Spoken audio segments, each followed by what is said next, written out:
অনেক দিন ধরে মাকে বলছিলাম যে এবারে একটু পনির দিয়ে কিছু বানিয়ে খাওয়াও মা, এত কিছু তো করে খাওয়াচ্ছ। তো মা বললো তো চ আজকের পনিরের কোপ্তা করে তোকে খাওয়াই।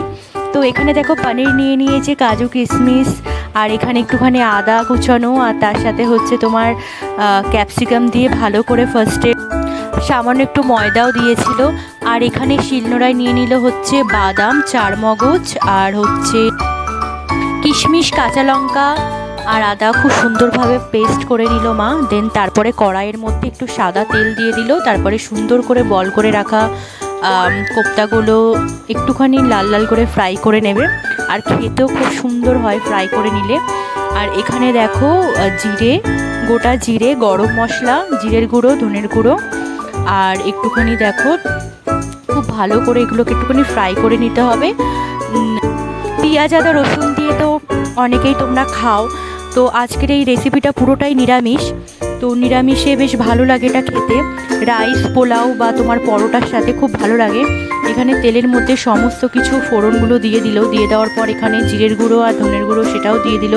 দেন একটুখানি জল দিল, জল দিয়ে একটুখানি ভালো করে কষিয়ে নিতে হবে। দেন এখানে যে বেটে রাখা মশলাটা, সেই মশলাটা মা দিয়ে দিল, আর সুন্দর করে এভাবে গ্রেভিটা হবে। গ্রেভিটা না একদম পুরো সাদা আমি মাকে করতে বলেছিলাম।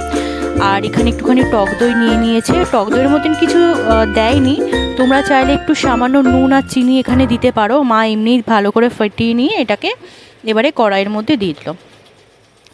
তো তোমরা এটা বাড়িতে ট্রাই করে খেয়ে বলো কেমন হয়েছে অবশ্যই। আর এটা খেতে খুব টেস্টি হয়, খুব ভালো হয়। সব থেকে একটা নিরামিষের মধ্যে মা যে কোপ্তার মধ্যে যে ক্যাপসিকামটা দিয়েছে ওটার গন্ধটা খুব ভালো আসছিল। আর একটুখানি চিনি দিয়ে দিল, আর তার সাথে একটুখানি নুন দিয়ে দিল। তোমরা যতটা বানাবে, যেরকম খাবে সেই অনুযায়ী তোমরা পরিমাণগুলো দিয়ে দিও।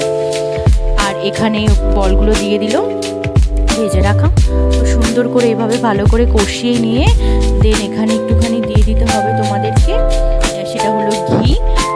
ঘিটা তোমরা দিতে পারো বা গরম মশলার গুঁড়ো তোমরা দিতে পারো। তো আমাদের নিরামিষে ঘিটা খুব ভালো লাগে খেতে, তাই আমরা ঘিটা স্কিপ করি না, আমরা খাবারতে দিই, আর খুব ভালো লাগে খেতে। তো দেখো এটা হচ্ছে পনির কোপ্তা কারি, তোমরা বাড়িতে ট্রাই করে খেও, বলো কেমন হয়েছে। আর গরম গরম পরোটার সাথে তো অবশ্যই এটা খুব ভালো লাগবে।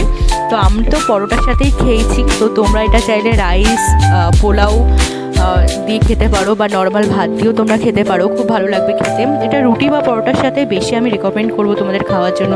তো thanks for watching this video, অবশ্যই like, comment, share and subscribe করতে ভুলো না। তো টাটা।